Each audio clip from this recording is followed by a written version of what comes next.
Hi everybody, it's the Baseball Hut, the amazing, spectacular, terrific, the great one, the People's Champion. Your host, the Hut. Welcome back to the Baseball Hut. Hopefully like this video and hit that subscribe button. I'm just going to do sort of a follow-up on Dylan Cease. And if you want me to do more videos on him, hit the subscribe button. But some people are putting out like different trade proposals. It's from risingapple.com. And then there's a follow-up to this too. San Diego Padres have unexpectedly signaled their openness to trading all-star pitcher Dylan Cease this offseason. This strategic move aims to bolster their farm system and alleviate the financial pressure anticipated for the 2025 season. Recognizing the high costs associated with acquiring a pitcher of Cease's caliber in today's market, the New York Mets must carefully weigh the potential benefits of adding an ace-level talent to rotation currently facing significant uncertainty for next season. Now, we know they signed Clay Holmes, they signed Frankie Montas, and they have Cody Senga, who's a question mark, and David Peterson, he's something of a question mark because he hasn't pitched in a full season to the level that he pitched last year. So we have a lot of question marks here, and plus we have guys at the back end that are on the bubble that not a little shaky. Tyler McGill can be shaky. Jose Butto, I'm not sure if the Mets want him in the bullpen or if they want him in the rotation.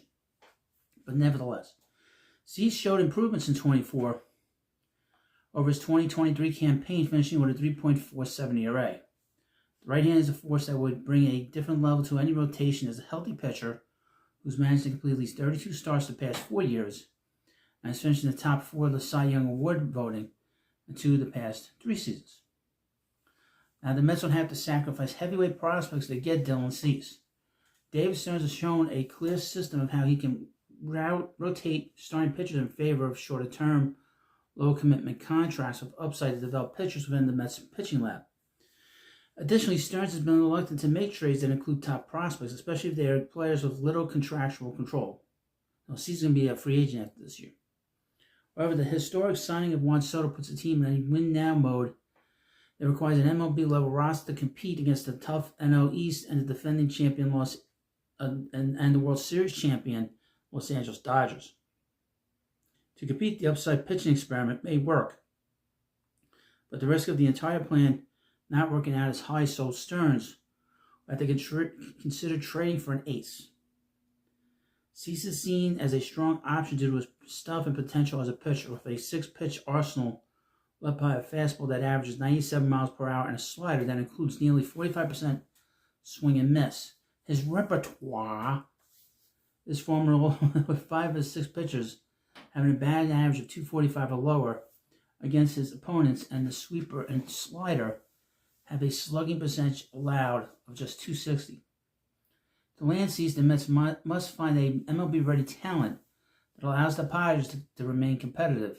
So Luisangel Acuna is an ideal option. Keep him in mind, especially in the scenario where the Padres trade Luis Arias as they have in mind. Also, to reestablish their farm system, Ryan Clifford emerges as a vital option for the trade due to his value as a top 100 prospect with the ability to play in the outfield and first base.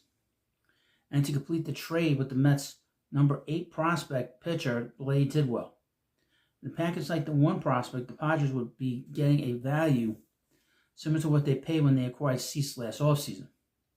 While the Mets would get a long-awaited ace for their rotation.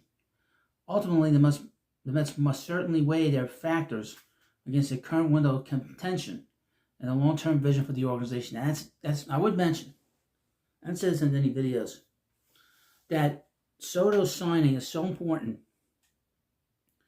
because as Francisco Lindor gets older, he hasn't gotten into his prime yet. So as he gets into his prime, Francisco Lindor, you can sort of wean him off of being the force that he is right now. So that's the major thing that has not been discussed, is as Soto continues to get better, and he hasn't hit his prime yet as a hitter, that really gives the Mets a very good and strong transition, as it were. So as Lindor gets older, he's getting into his prime. So that window is going to be open as long as Soto's in his prime. So we're talking about another 6-7 years of the Mets window being open. So the Mets have sort of a wider window in terms of what they can do than maybe other teams can, and have that possibility. That's why then the Yankees losing Aaron Judge. I mean, the Yankees losing Juan Soto hurts them a lot because Aaron Judge is 32, Garrett Cole's 34, excuse me, and now you have Max Fried is 31. It's an older team, and you could have built the Yankees more forward as Soto as the leading man as Judge got older. But now that didn't happen for them. Now they gotta go all in on this team. But anyway, let me talk about Luisangel Acuna and his winter time. He's been in the Venezuelan league, I guess. Luisangel Acuña's sizzling winter comes at key time. And this is from Mets and he's been one of the biggest names in the minor, in the offseason because of how well he has played in winter ball. Luisangel Acuña's tenure with the Mets, while short, has been all rainbows and butterflies.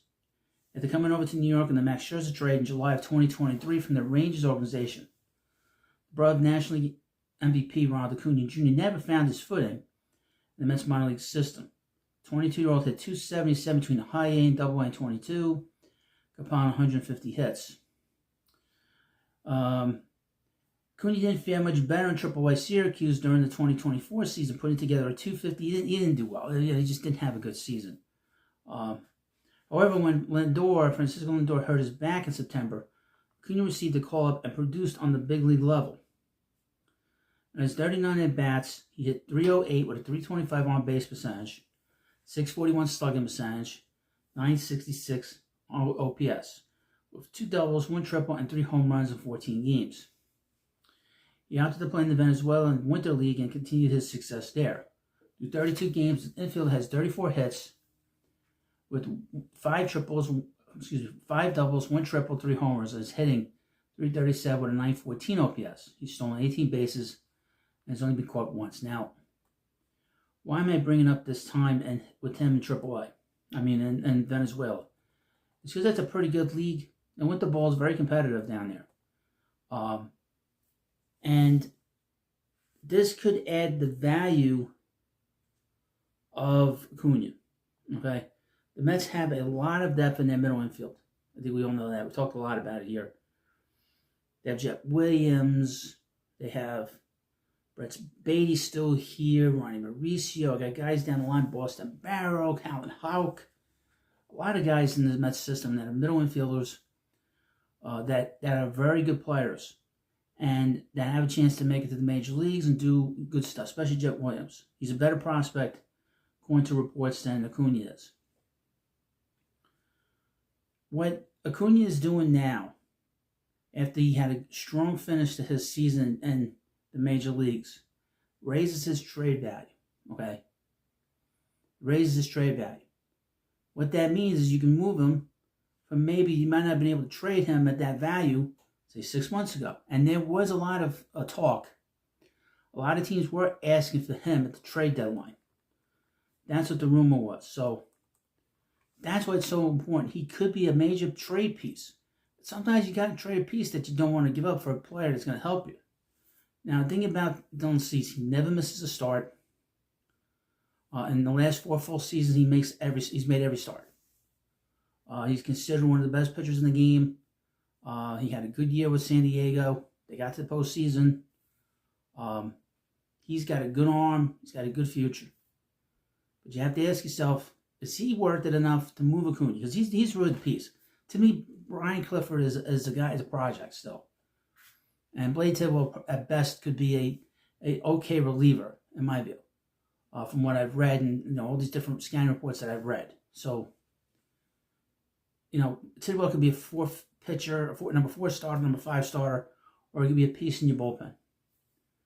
It's a question mark about him and where he could be as a player. But Acuna, that's the piece, because he's been a guy that could be elite if his power comes. I like what I saw in the 39 at-bats, but it's 39 at-bats.